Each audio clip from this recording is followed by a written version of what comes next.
Merci d'avoir retardé votre déjeuner pour assister à cette présentation, à cette conférence.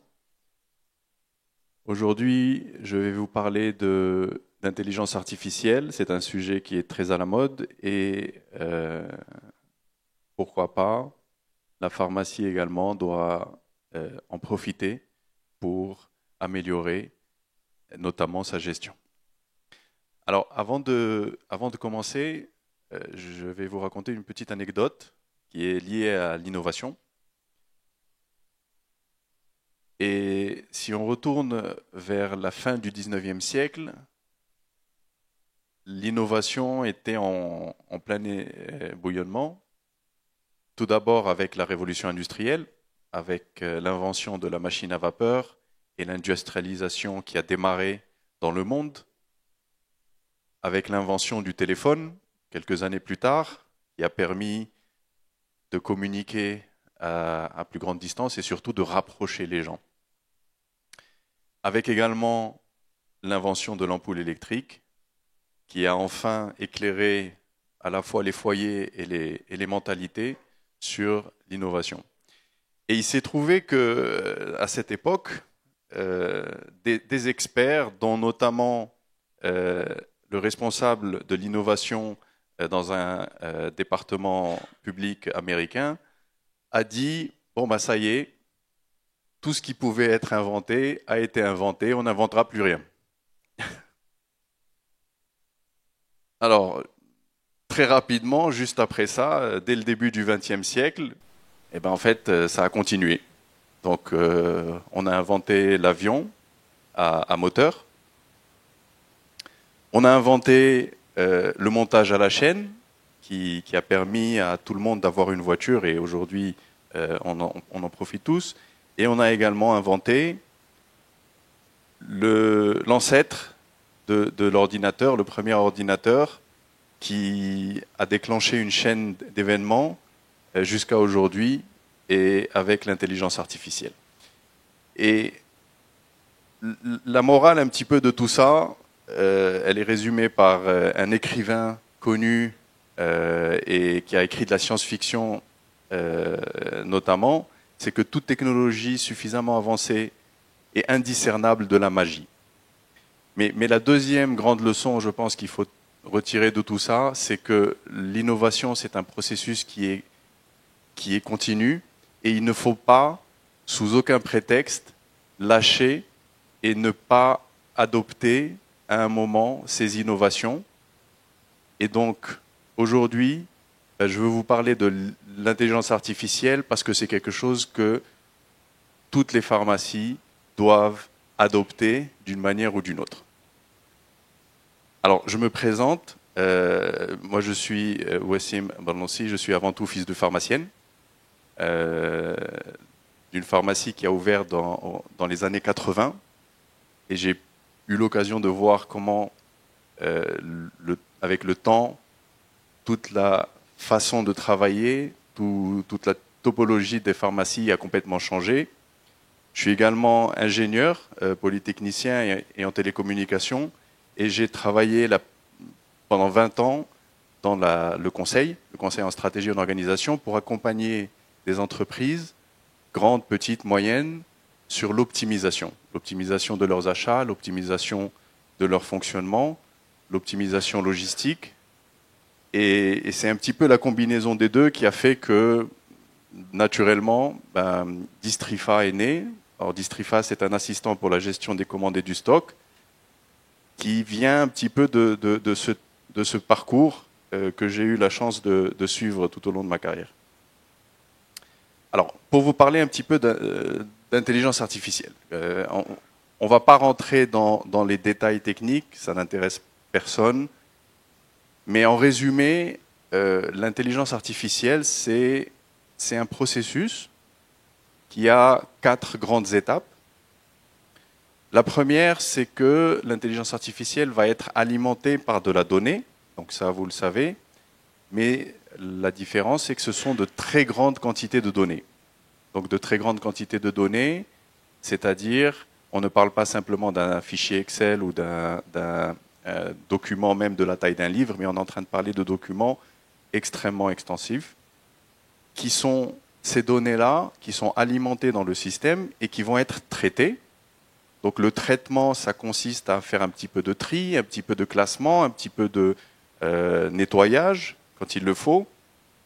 Et au final, on arrive à ce qu'on appelle l'apprentissage automatique. Donc l'apprentissage automatique, c'est simplement lorsque ce système, cette intelligence, qui est devenue l'intelligence artificielle, va apprendre de ces données et va reconnaître dans les données qu'on alimente, elle va reconnaître des tendances, des schémas, des choses qui se reproduisent.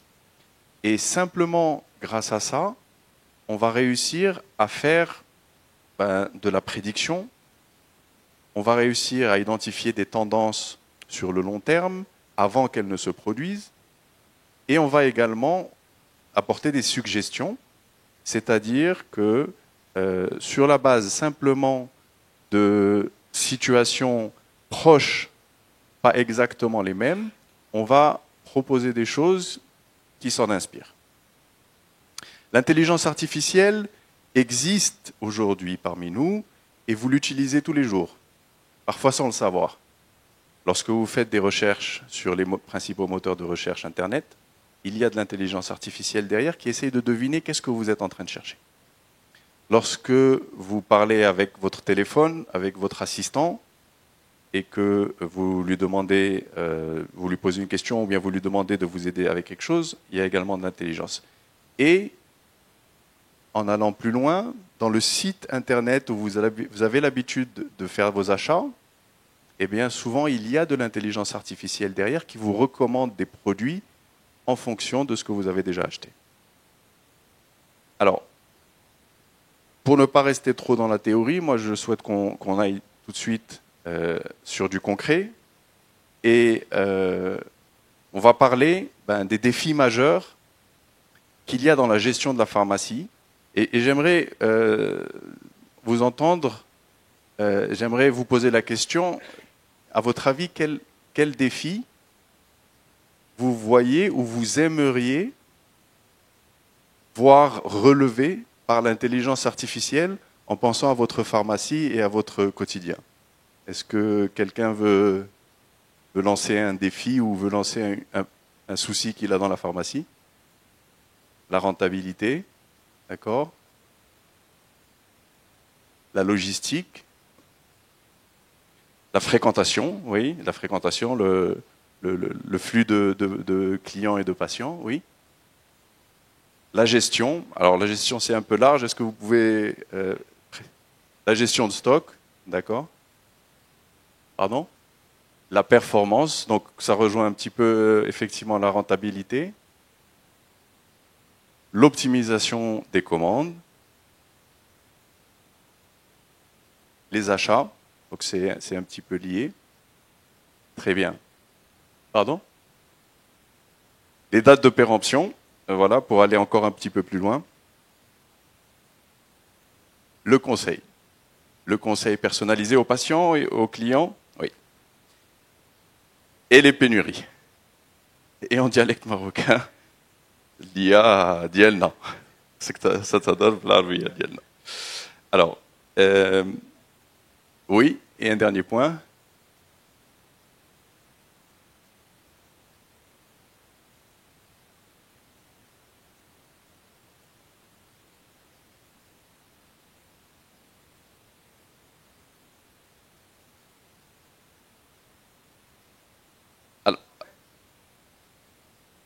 Alors, effectivement, pour ceux qui n'ont pas entendu, le docteur parle de déchiffrer, analyser les ordonnances qui arrivent dans la...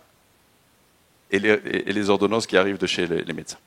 Alors, merci pour pour ces idées. En fait, effectivement, c'est un petit peu ça. Donc, si on résume les grands défis majeurs de la gestion de la pharmacie moderne, j'en ai mis quelques-uns, ils ne sont pas tous là évidemment, mais effectivement il y a la gestion complexe de l'inventaire, qui est de plus en plus complexe parce qu'il y a de plus en plus de références, il y a de plus en plus de fournisseurs, il y a de plus en plus de demandes différentes, il y a de plus en plus de similarités. Et la chaîne d'approvisionnement, on le sait, ce n'est pas quelque chose qui est toujours fiable, qui est toujours disponible.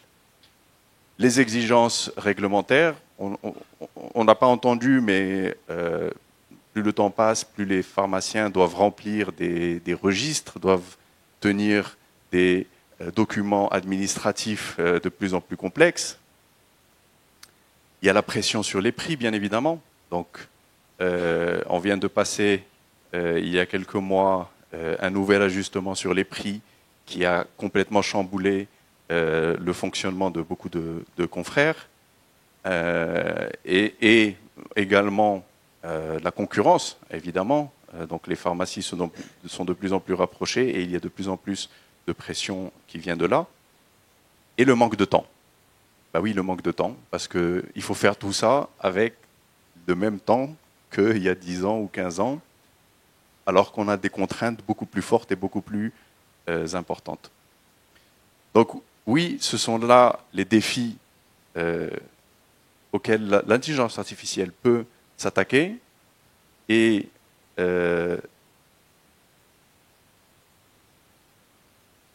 les remplissages, bien sûr, dans la partie administrative. Donc, les usages pratiques dont on va parler aujourd'hui rejoignent un petit peu ces grands défis. Donc, il y a tout d'abord l'optimisation de la gestion d'inventaire. Donc, on va voir comment l'intelligence artificielle peut apporter de la prédiction et peut apporter des outils pour optimiser la gestion d'inventaire. Il y a l'amélioration de l'expérience client, comment augmenter la satisfaction, comment encourager le client pour revenir plus souvent et pour consommer plus souvent à la pharmacie. Il y a l'automatisation des tâches répétitives qui va donc couvrir une partie des exigences réglementaires et du manque de temps qu'il y a dans la pharmacie. Et puis, bien sûr, réduire les coûts parce que, au final, l'intelligence artificielle, ce n'est pas simplement des processus, c'est aussi un impact sur la rentabilité qu'on obtient avec ça. Alors, concrètement, on va prendre quelques cas d'usage, vraiment sur de la perspective pas trop lointaine. On va pas aller dans des choses qui sont complètement de la science-fiction, mais j'aimerais parler de choses qui vont arriver peut-être dans les 3-5 prochaines années. C'est-à-dire qu'aujourd'hui, vous pouvez déjà commencer à y songer, à y réfléchir et peut-être voir des solutions qui vous proposent ces choses-là. On ne va pas parler de tout ce qui est médical. On va parler vraiment de l'impact de l'intelligence artificielle sur la gestion. Et on va parler de cas concrets. Alors, tout d'abord, moi, je vous propose de parler de la chaîne d'approvisionnement. Donc, la chaîne d'approvisionnement, c'est-à-dire les achats, les commandes, etc., c'est le premier grand domaine qui est impacté par l'intelligence artificielle. Et la première chose à laquelle on pense, c'est est-ce qu'on peut prédire la demande avec l'intelligence artificielle? Donc, la réponse est oui. Et cette prédiction de la demande, elle va se baser non seulement sur les données propres de la pharmacie, mais elle va également prendre en compte des données massives comme, par exemple, les données météorologiques, les données épidémiologiques. L'intelligence artificielle peut prendre en compte toutes les situations dans lesquelles il y a un impact sur la commande, enfin sur la demande de médicaments, et donc prédire la demande. Donc le premier usage qui est fait, c'est celui-là. Ensuite, on a parlé d'automatisation. Donc l'intelligence artificielle est capable d'automatiser les commandes.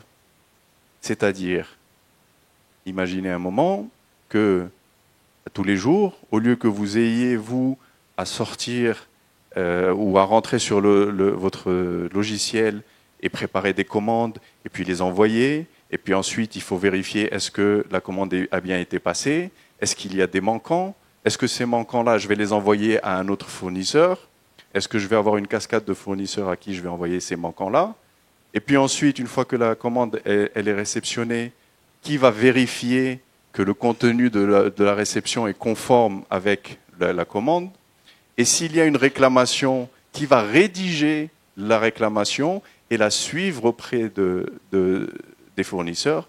Tout ça, ça peut être fait par l'intelligence artificielle. Et donc l'intelligence artificielle devient votre acheteur à disposition dans la pharmacie et il va gérer les commandes de manière automatisée, pilotée de manière automatisée. Il y a également la gestion intelligente des stocks. Donc, ce qu'on appelle la gestion intelligente des stocks, c'est-à-dire de faire remonter des alertes, d'être un petit peu votre superviseur dans la pharmacie et de détecter des situations. Parce que souvent, lorsqu'il y a des dysfonctionnements, lorsqu'il y a des erreurs, lorsqu'il y a même des situations frauduleuses, ce sont des petites choses. Peut-être que l'œil humain ne va pas le détecter, mais l'intelligence artificielle, oui. Elle va analyser et va détecter des anomalies, faire remonter des alertes et vous donner cette gestion intelligente du stock.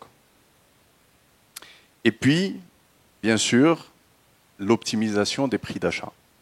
Alors, on est passé d'une situation où chaque pharmacie avait son distributeur, son fournisseur unique, et puis il y avait un seul prix et c'est terminé. Plus le temps passe, plus il y a d'offres. Ce sont les mêmes produits avec des prix différents. Les fournisseurs innovent, ils proposent des formules très complexes. Alors si on prend 2 de ça, 5 de ça, 3 de ça, ça va donner un prix différent de si on, etc., etc., etc. Et au final, cette complexité, si on ne la maîtrise pas, peut-être qu'on est en train de perdre des points de marge. Peut-être qu'on est en train de perdre un avantage. Et donc, l'intelligence artificielle est capable de prendre toutes ces informations, de prendre toutes ces données et de toujours acheter au meilleur prix, aux meilleures conditions, avec son support et s'assurer que on a toujours les meilleurs prix d'achat. Lorsqu'on met tout ça en place, ça a un impact. Ça a un impact très important, notamment sur la rotation des stocks. Aujourd'hui, on sait très bien que cette rotation, très souvent, on sait qu'on n'a pas une bonne rotation, mais on ne sait pas par où on doit commencer. Qu'est-ce qu'on doit faire? L'intelligence artificielle va vous aider à planifier ça et en mettant en place des fonctionnalités à obtenir une meilleure rotation. Il y a une augmentation des marges, puisqu'on achète à de meilleurs prix et on arrive à maîtriser la demande, donc on va avoir une meilleure marge commerciale. Il y a le gain de temps, bien évidemment, lorsqu'on automatise et lorsqu'on gère les stocks intelligemment, ça nous prend beaucoup moins de temps. Et puis, il y a la diminution des coûts d'inventaire. Donc, vous imaginez bien que lorsqu'il y a une bonne rotation et lorsque les produits n'ont pas le temps d'arriver à péremption, ça réduit le coût d'inventaire et ça réduit les stocks morts. Quelques exemples de solutions qui font ces travaux-là. J'ai parlé de Distrifa, mais il y a également PharmaCloud, Optimix. Ce sont des solutions qui, même si elles n'adressent pas toute la panoplie que je viens de mentionner ici, mais qui adressent certaines parties et qui progressivement couvrent de plus en plus ces besoins-là. Deuxième grand axe, donc on en a parlé, c'est la relation client. Parce qu'on peut faire des choses avec l'IA pour la relation client. Alors, premier exemple de fonctionnalité qui est déjà en train d'arriver sur le marché et qui deviendra un jour la norme, c'est la personnalisation des recommandations. L'IA est capable, en analysant les données de vos clients, de leur faire des recommandations, ou de vous faire des recommandations notamment sur les produits conseils, mais pas seulement, sur des produits de para, etc., qui sont personnalisés. Lorsque vous proposez un produit avec une personnalisation, il y a beaucoup plus de chances que le client soit intéressé. La deuxième fonctionnalité, qui est également en train d'arriver, c'est l'implémentation de ce qu'on appelle les chatbots. Alors, les chatbots, vous avez déjà tous eu l'occasion de le tester. C'est un chat qui est automatisé, donc ce n'est pas une personne qui est derrière. Mais le chatbot, aujourd'hui, dans le secteur de la relation client, il va il va faire beaucoup de choses. Par exemple, il va répondre, on va dire à un niveau bas, il va répondre sur les horaires d'ouverture, il va répondre sur comment arriver à la pharmacie, il va répondre sur des choses simples. Mais on peut faire des choses beaucoup plus évoluées que ça. Par exemple, on peut avoir un chatbot qui va faire un premier accueil du patient ou du client et qui va le diriger. Peut-être il peut le diriger vers la bonne personne dans la pharmacie ou identifier au niveau du patient, par exemple, un besoin spécifique. Si on sait que c'est pour un renouvellement d'ordonnance, par exemple, peut-être qu'il faut qu'il soit dirigé vers le pharmacien directement et non pas vers un employé. S'il y a des cas particuliers, le chatbot est capable d'aller beaucoup plus loin que simplement d'être une hôtesse d'accueil au niveau de la pharmacie. Il peut aussi traiter des commandes. Demain, le patient qui veut un produit sur commande, eh ben, il va le commander, le chatbot va prendre la commande, s'il ne le trouve pas, il va le commander chez le grossiste, et lorsque le patient se présente à la pharmacie, vous pourrez lui délivrer, en tant que pharmacien, lui délivrer son produit, mais tout ce processus de prise de commande et de prise de rendez-vous peut être fait par le chatbot. Alors après, il y a tout ce qui est programme de fidélisation. Donc les programmes de fidélisation, on sait ce que c'est. Vous pouvez offrir, je dirais, des récompenses aux clients qui consomment souvent ou qui reviennent souvent dans la pharmacie pour la fidélisation. Mais on peut aller beaucoup plus loin avec l'intelligence artificielle. Notamment, on peut avoir des programmes et des promotions individualisées. D'accord ?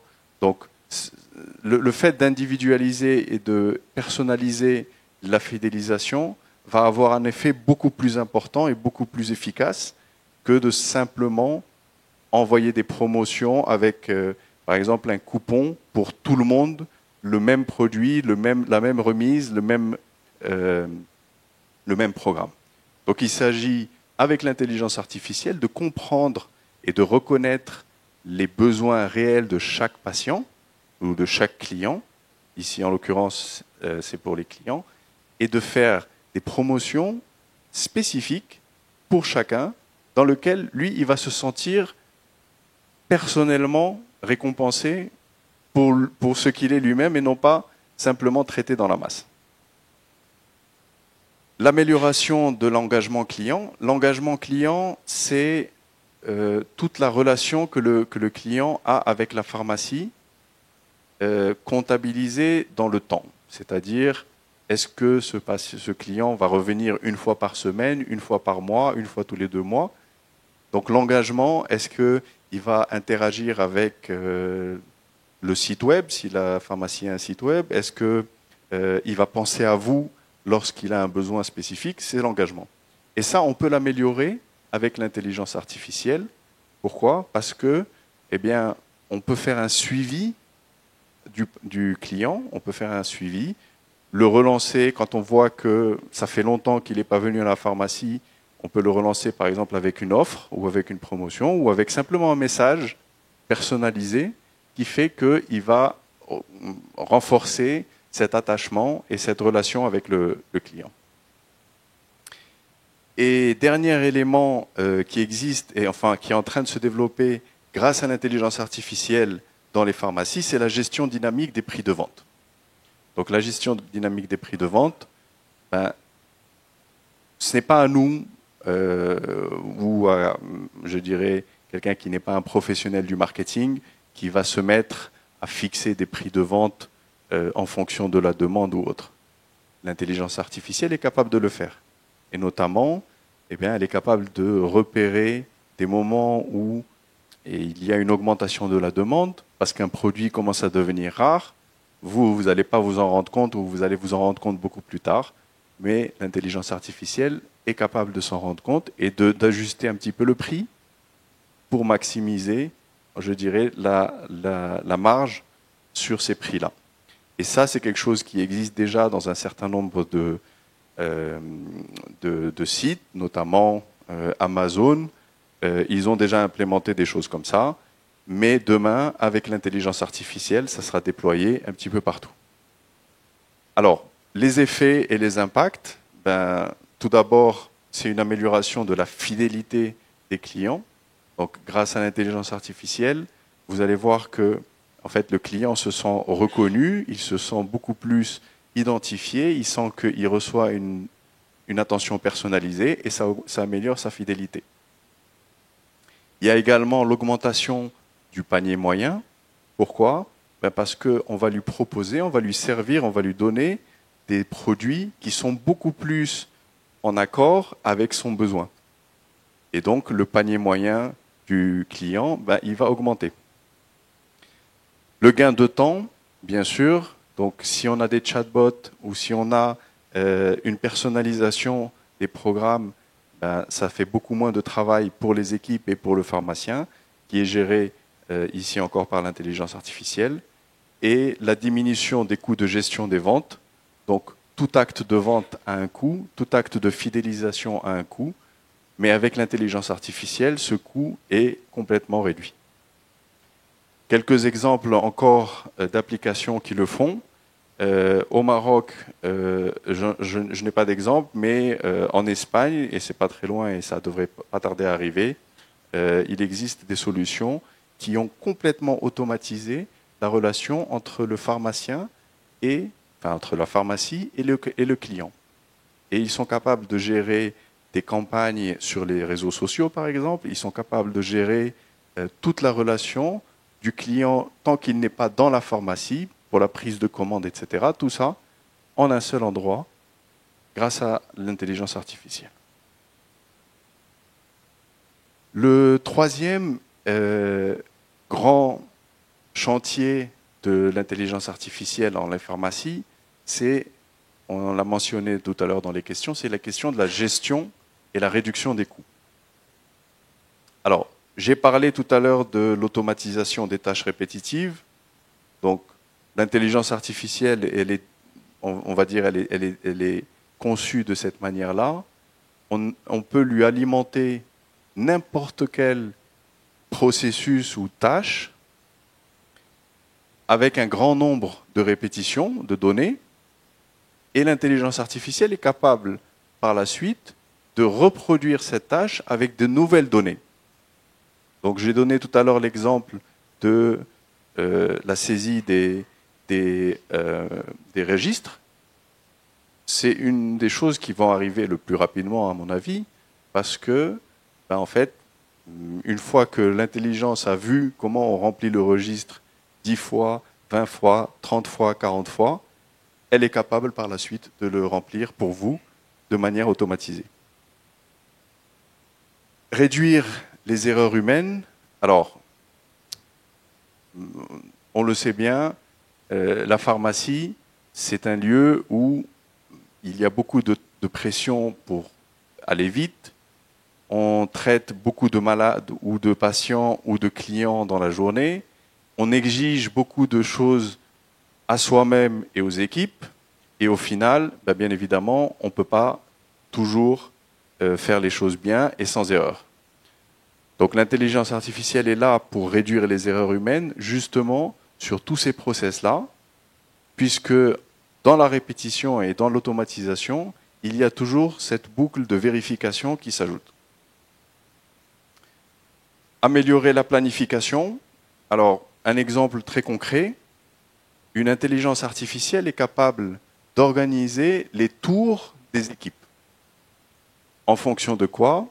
En fonction de la fréquentation, en fonction de la journée, en fonction de l'heure, en fonction des événements.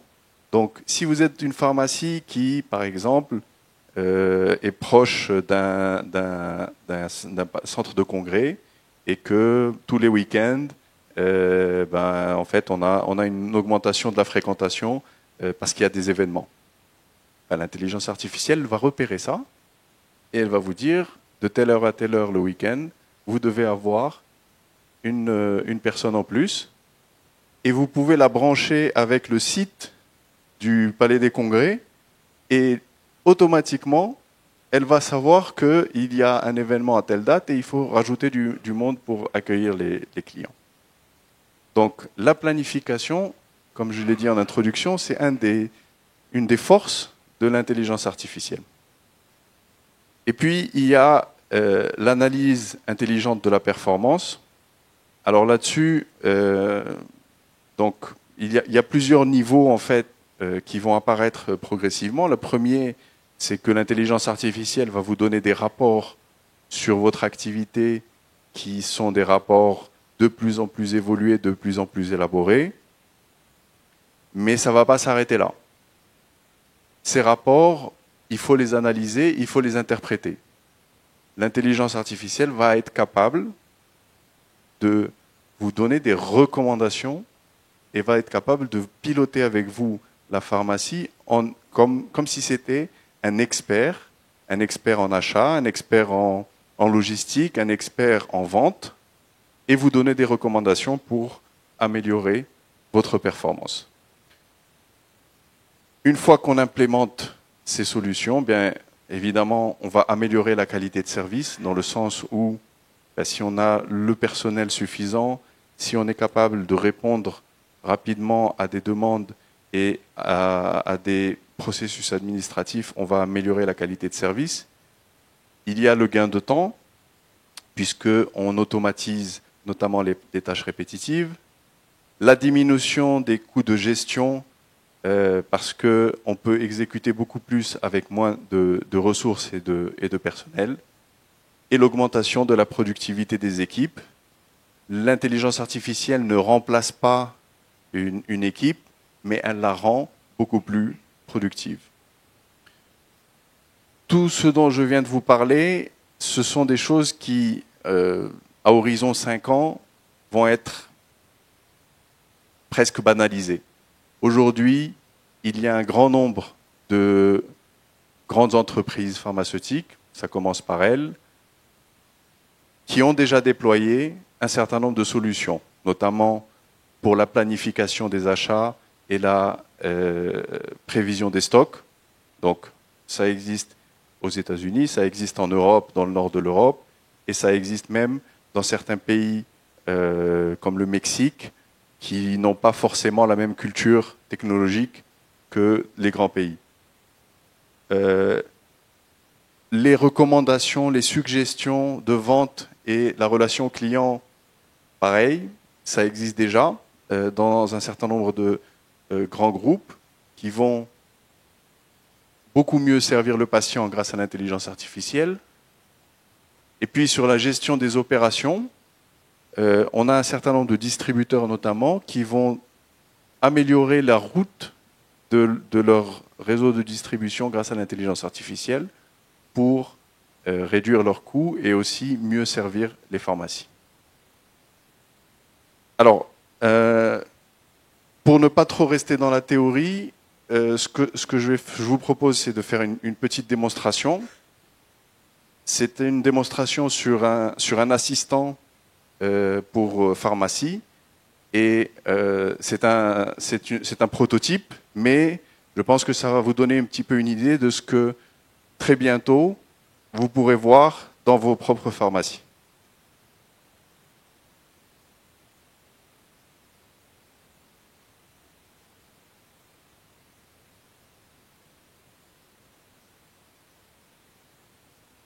Alors, généralement, aujourd'hui, lorsqu'on parle d'intelligence artificielle et d'assistant, c'est sous forme d'un chat, c'est sous forme d'une discussion. Donc, dans ce cas-là, bonjour, en quoi puis-je vous aider aujourd'hui? Donc, ça, c'est un assistant qui est, on va dire, qui est déployé dans une pharmacie. Je vais lui dire quel a été mon chiffre d'affaires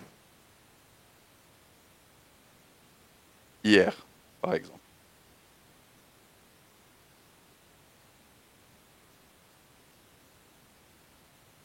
Donc l'assistant qui est dans votre pharmacie, qui est dans votre système, ben, il est capable aujourd'hui d'aller dans le système et de vous dire, voilà, votre chiffre d'affaires de la pharmacie de la journée d'hier, c'était le 7 février, il était de 12 180 dirhams. ce sont des données de démonstration, ce ne sont pas des données réelles, mais bon, vous voyez qu'en quelques secondes, il a été capable de répondre comme si c'était un employé de plus. Je peux lui demander aussi quels sont les principaux produits, quels sont les produits qui se sont le plus vendus.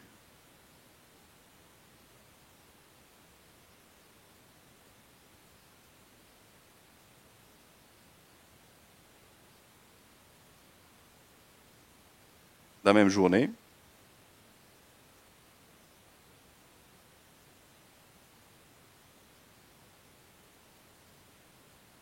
Et là, donc, il comprend la question, il va aller chercher dans les informations et il est capable de nous donner cette liste de produits avec les quantités en quelques secondes encore une fois. Et il me dit, est-ce que vous souhaitez plus de détails ou avoir plus d'informations ou une liste plus longue? Alors, ça, c'est des choses qui sont un petit peu basiques. Voyons si on peut aller un peu plus loin. On va lui demander quelle a été la marge depuis le début de l'année.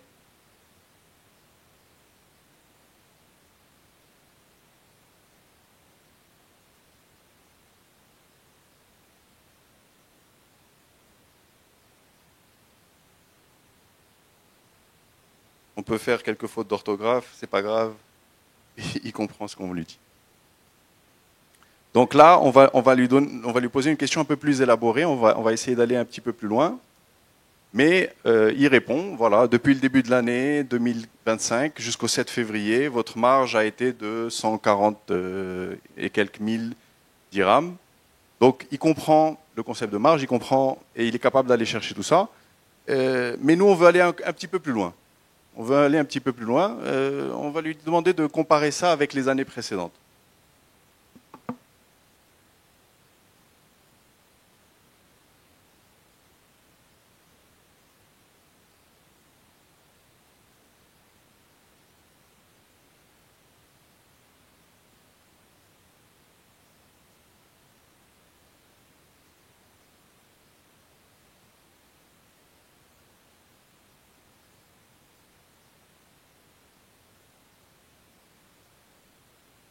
Donc je lui demande de la comparer avec la même période des années précédentes. Je ne précise pas ce que j'entends par année précédente, ni rien du tout. Et il me dit, voilà, la comparaison de votre marge pour la même période pour les années précédentes. Et il me donne 2025, 2024, 2023, 2022. Et il me dit, sur la base de ces chiffres, on peut observer que votre marge est inférieure à celle des années 2024-2022, mais supérieure à celle de 2023. Donc il a fait une petite analyse de la marge. S'il a commencé une analyse, on peut lui demander d'aller un peu plus loin peut-être.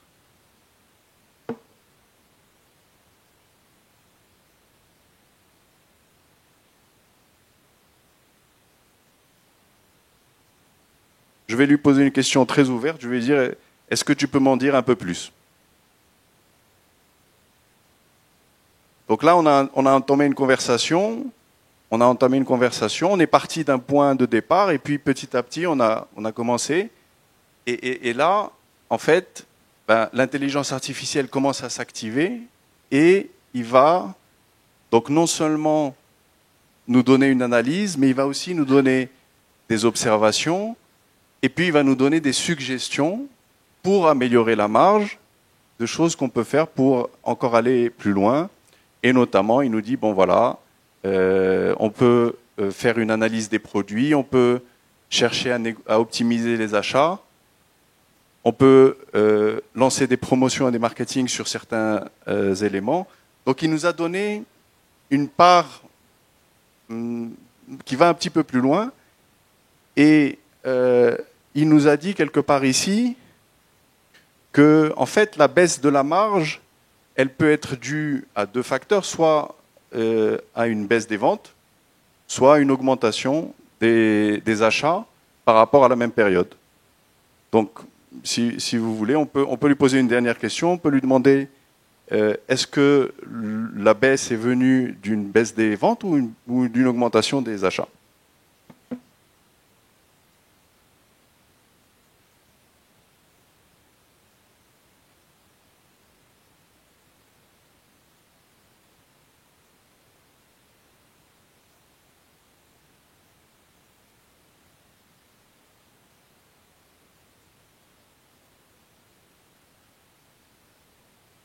Donc je lui lance la question, peux-tu me dire si ce sont les ventes qui ont baissé ou les achats qui ont augmenté? C'est une question, encore une fois, qui est un petit peu ouverte, mais où je lui demande de rentrer un petit peu, d'aller un petit peu plus loin ou d'analyser un peu plus. Et là, ben, il va me donner une comparaison des ventes, une comparaison des achats, et il va me dire, bon ben voilà, sur la base de ces chiffres, ben, on peut vous dire que c'est vos ventes qui ont diminué en 2025 par rapport aux années précédentes, que les achats aussi ont diminué, mais moins vite que les ventes. Et donc, il semble que la principale cause de la diminution soit une baisse significative des ventes. Alors, voilà. C'était simplement pour mettre un petit peu de concret sur tout ça. Aujourd'hui, si vous voulez, toute cette nouvelle technologie et toute cette nouvelle ère dans laquelle on est en train d'entrer va ouvrir énormément de perspectives. Le principal, c'est que en adoptant ces technologies, on va avoir un impact qui est très important en efficacité, en réduction des coûts, en amélioration de la relation avec les clients, en augmentation des ventes.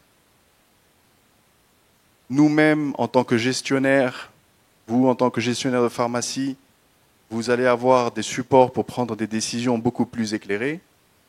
Et puis, bien sûr, ben, dans un monde où la concurrence est de plus en plus rude, où je dirais, l'adoption des nouvelles technologies peut être déterminante, je reviens à cette première idée que j'ai développée au début de la présentation, c'est qu'il ne faut pas prendre des excuses, il ne faut pas se dire non mais c'est pas pour moi, c'est pas des choses que je pourrais comprendre ou que je pourrais adopter.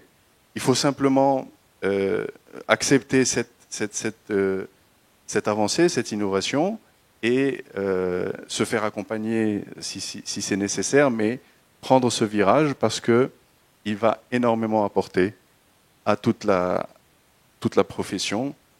Et merci beaucoup pour votre attention.